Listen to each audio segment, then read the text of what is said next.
네, 노르웨이 노벨위원회가 올해 노벨 평화상을 유럽연합, 즉 EU에 준다고 발표를 했습니다.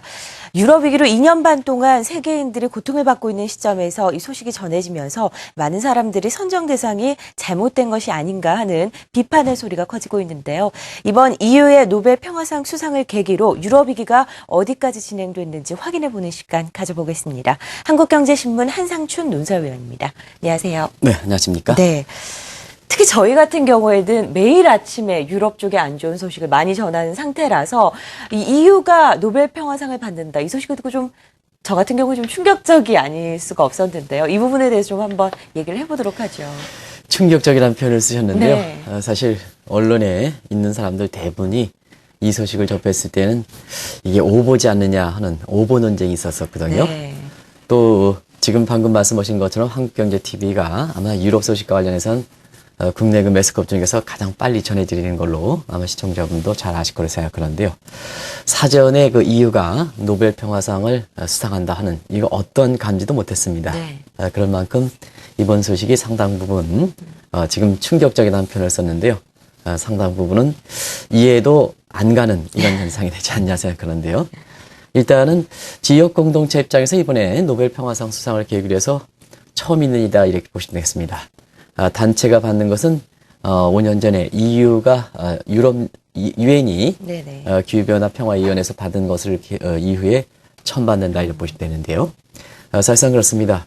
지금도 이 시간에도 이번에 그 EU의 노벨 평화상 수상에 대해서 상당 부분은 논란이 있고, 왜냐하면 유럽 위기로 인해서 각 국민들이 상당 부분은 이렇게 고통을 당하기 때문에 경제적 고통이 경제적 평화, 그 다음에 경제 외적인 평화, 이거 어떻게 구별할 것이냐. 네. 그래서, 경제 그 고통이, 결국은 인류의 그 평화에 그 깨진다 하는 이런 각도에서 아마 논란이 있는 게 아닌가 생각됩니다.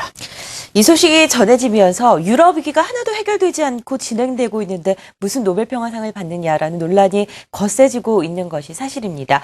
유럽 연합에 대해서 저희가 그 역사적인 부분부터 좀 자세하게 살펴볼 필요성이 있을 것 같습니다. 우리가 EU와 유럽 위기 네. 많이 연관시키는데요. 이것을 그 이렇게 정확하게 이해하기 위해서는 지금 말씀하신 대로 유럽 통합의 역사를 좀 잠시 살펴볼 필요가 있는데요. 이래야지 왜 EU의 노벨 평화상을 수상하게 된 계기를 좀 어느 정도는 이해할 수가 있습니다. 네. 그런 각도에서 유럽 통합은 20세기 초의 자유사상가에 의해서 하나 유럽 구상이 처음이다 이렇게 보실 때 있고요.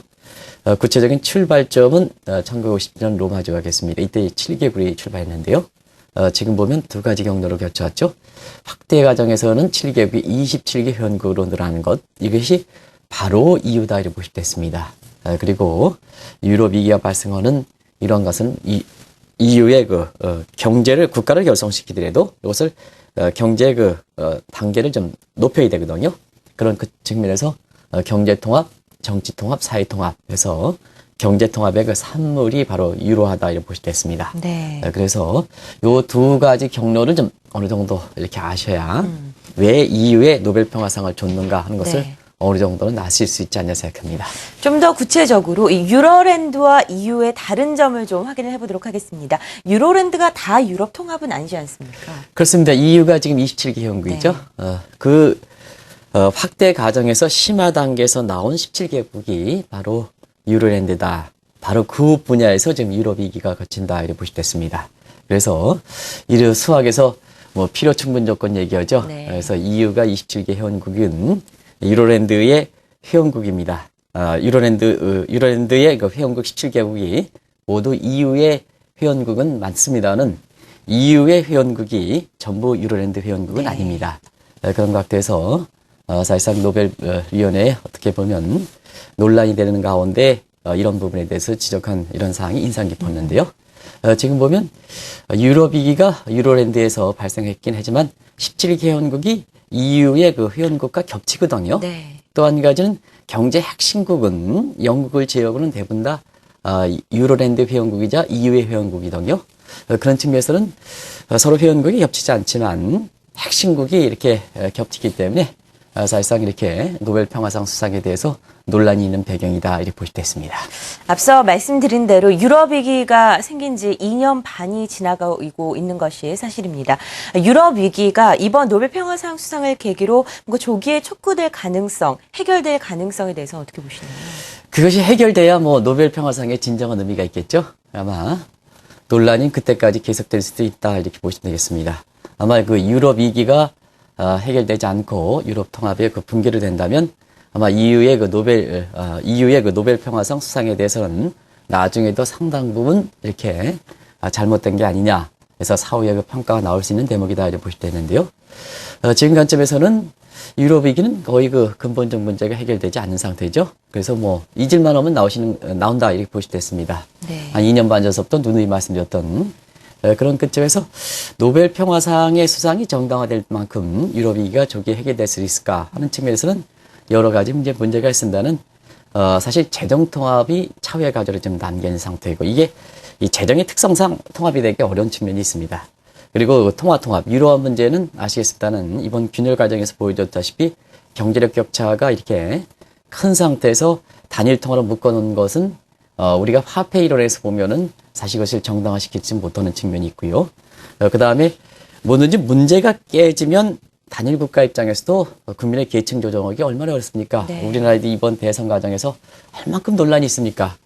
그러나 국가의 주권 문제, 역사적 배경이 다르고 사회적 문화적 갈등이 배경이 다른 상태에서는 이해관계가 이렇게 서로 균열을 보일 때는 국가 통합, 유로랜드 같은 국가 통합은 이 이익관계가 조정하기가 상당히 어렵다 이렇게 보시됐습니다. 이런 문제가 이제 해결돼야 결국 노벨 평화상의 EU의 그 수상이 정당화될 거 이렇게 보이는데요. 그 어느 하나 과제, 네. 지금 어떻게 생각하십니까? 상당히 어렵죠? 그럼요. 네, 그렇기 때문에 지난 2년 반이 지속되었었고 앞으로도 상당 부분은 불통해 보인다 이렇게 보시겠습니다. 유럽 위기가 해결되고 진정한 의미의 유럽 통합이 이루어지려면 앞서 말씀하신 대로 재정 통합이 뒤늦게나마 이루어져야 된다라고 생각이 드는데요. 재정 통합은 어떤 방식으로 진행이 될 수 있을까요? 앞서 그 조 기자께서 이번 주에 그 증시에 그리스 문제가 네. 다시 다시 불거질 것이다 해서 그리스 문제에 대해서 강조를 하신 걸로 이렇게 나오는데요. 바로 그렇습니다. 그 문제가 이 재정 통합의 요체다 이렇게 보실 때 있습니다. 그런 각도에서는 이 국가 간의 이익 관계를 조정해서 이 재정 통합이 달성된다 하는 이런 측면은 상당 부분 어렵지 않겠나 이렇게 보고 있고요. 이 전 단계에서 유럽의 그 감독, 은행의 감독을 할 수 있는 이러한 연합을 조성해야 된다 하는데도 지금 시간이 가면 갈수록 부정적 시각이 이렇게 있어서 내년에도 어려울 것이다 이런 시각이 네. 이번에 IMF 연차총회 도쿄총회에서 이렇게 확인됐지 않습니까? 그런 관점에서는 노벨 평화상의 정신답게 경제 핵심국, 키를 쥐고 있는 경제 핵심국은 프로보노 퍼블리코 정신, 즉 뭐라 그럴까요? 평화상 정신에 있게끔 네. 발휘를 해야 되고요. 비현국도 이렇게 평화라는 건 모든 게 주어지지 않는 겁니다. 책임을 져야 되는 게 또 평화를 유지하는 데 굉장히 중요하거든요. 그러면 다른 그 국가의 그 고통을 주는 입장에서 보면 위기 발생국, 소위 배드 애플스 같은 경우에는 개혁과 구조정을 통해서 사실상 다른 국가의 위기에 따라서 어려움을 주는 이런 자기 책임 원칙은 지켜야 사실상 그 노벨 평화상의 정신이 발생하면서 발휘되면서 유로랜드가 갖고 있는 가장 근본적인 네. 통합에 의해서 재정 통합이 달성해서 위기가 이렇게 종식되지 않겠나 이렇게 보고 있습니다. 유럽연합 같은 경우에는 그리스로부터 시작된 문제이긴 한데요. 이 논란이 계속해서 커져지고 있습니다. 회원국의 조정 문제도 하나의 큰 이슈죠. 네, 지금 이제 샤크 독트린 방법을 네. 아마 채택한다 이렇게 보실 때 있습니다. 아까도 스웨덴에서 유로랜드 회원국이 아닌 EU의 입자 회원국인 스웨덴 입장에서도 사실상 그리스가 6개월 이내에 유로존에서 탈퇴할 것이다 하는 것을 아까 조 기자께서 전해주셨습니다는 지금 방식은 그럴 것 같습니다. 그리스가 유로랜드에 있다 하더라도 G유로 방식이거든요. 네. 소위 투웨이 시스템, 이원적 체제로 지금 관리되고 있다고 보실 때 있습니다. 그래서 배드 애플스 국가 같은 경우는 유로제 잔존시킨다 하더라도 독자적 운영권을 주는 소위 G유로, P유로, S유로 이런 방식으로 지금 되고 있다 이렇게 보실 때 있습니다. 결과적으로는 이제는 경제력 격차는 어느 정도 인정해서 유럽 통합을 가져간다는 얘기입니다. 그래서 경제 핵심국에 해당되는 무대애플스는 슈퍼유로를 지정하고 경제 여건이 나쁜 배드애플스 같은 경우는 느슨한 형태의 유로를 하는 사실상 투웨이 체제로 이렇게 관리되기 때문에 시청자 여러분 이번 주에 뭐 그리스가 굉장히 불거질 것이다 하더라도 네. 아마 과거처럼 그리스 문제가 이렇게 나오더라도 이렇게 아마 시청자분께서 제가 이 표현이 적당할지 모르겠으나 까딱도 안 하시는 크게 놀라지는 않죠. 크게 놀라지도 않으시는 이런 모습이 바로 이 지금 유로랜드의 이렇게 회원국의 관리 체제에서 회원국의 조정 문제를 갈 때 지금 사실상 그런 관리 체제가 나오는 상태에서의 시장의 반응이다 이렇게 보겠습니다.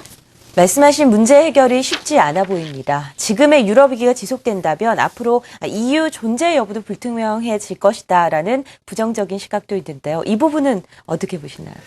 노벨 평화상 수상을 계기로 해서 아마 회원국 조정 문제에서 EU와 유로랜드 간의 관계가 어떻게 될 것이냐 하는 이 측면인데요. 지금 그 유럽 위기가 2년 반 이상 지속되는 상황에서 영국 같은 경우에는 유로랜드 회원국이 아닙니다는 EU의 중심 국가 역할을 하고 있습니다는 EU에서도 탈퇴할 움직임을 보이고 있습니다. 이것이 영국 국민의 지금 모습입니다. 네. 네, 만약에 영국이 이렇게 EU에서 탈퇴가 된다면 스웨덴, 덴마크, 노르웨이와 같은 영국과 관련된 영영 경제권에서는 사실상 동반 탈퇴된다고 이렇게 봐야 되거든요. 그런 관점에서는 이번에 그 노벨 평화상을 계기로 해서 사실상 앞으로 많은 논란이 붙여져 있을 것도 이 부분이다 이렇게 보시면 되는데요.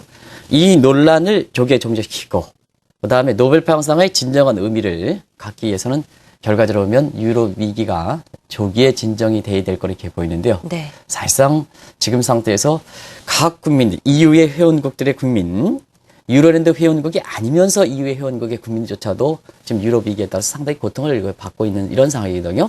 그래서 통합에 대한 필요성보다는 독자적으로 가자.